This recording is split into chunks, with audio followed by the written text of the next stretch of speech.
Hello लोगोफोर, नोंथांमोननि गेजेराव आरोबाव मोनसे गोदान भिडिअनि आपडेट लानानै फैलायबाय। नोंथांमोना नैबे गोदान भिडिअखौ दासिमहालागै फुल नायाखैब्ला बे भिडिअनि गेजेरजों नायनानै लानो हागोन। सोरबाफोर नैबे थाम्बनेल आरो टाइटेल नुनाय भिडिअखौ नायखाबाय जानो हागौ, थेवबो नैबे भिडिअखौ जोबजासिम नायलांदो। आं बिथांमोननि इउटिउब चेनेलखौ लास्टआव बुंनानै होगोन।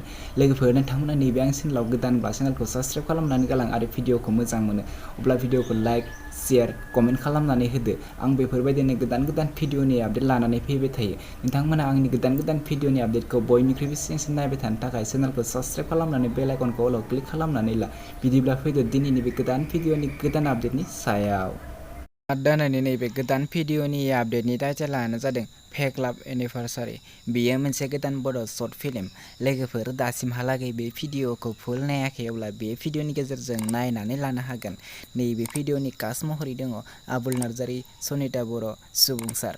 लोगोफोर, बिथांमोना नैबे भिडिअखौ अलरेडि फुल आपल'ड खालामबाय।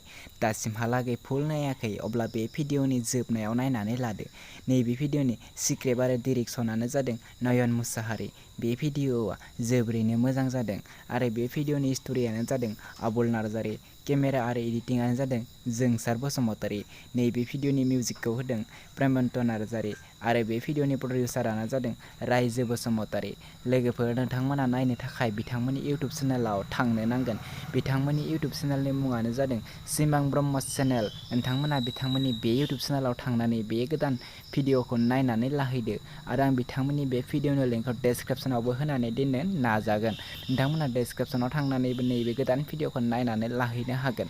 लोगोफोर, दासिमहालागै बिथांमोननि बे चेनेलखौ साबस्क्राइब खालामाखै अब्ला बिथांमोननि इउटिउब चेनेलखौ साबस्क्राइब खालामनानै होदो, जाहाथे बिथांमोना बेफोरबायदि गोदान भिडिअ लानानै फैबाय थानो हायो।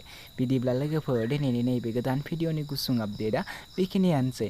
आंनि चेनेलखौबो साबस्क्राइब खालामनानै गालां। आं बेफोरबायदि गोदान भिडिअफोरनि आपडेट लानानै फैबाय थायो। आंनि बे गोदान भिडिअनि आपडेटखौ बयनिख्रुइबो सिगांसिन नायबाय थानो थाखाय चेनेलखौ साबस्क्राइब खालामनानै बेल आइकनखौ अलाव क्लिक खालामनानै लाखियो। नेक्स्ट भिडिअनि आपडेटखौ नोंथांमोननि गेजेराव थाबैनो लानानै फैफिननो नाजागोन।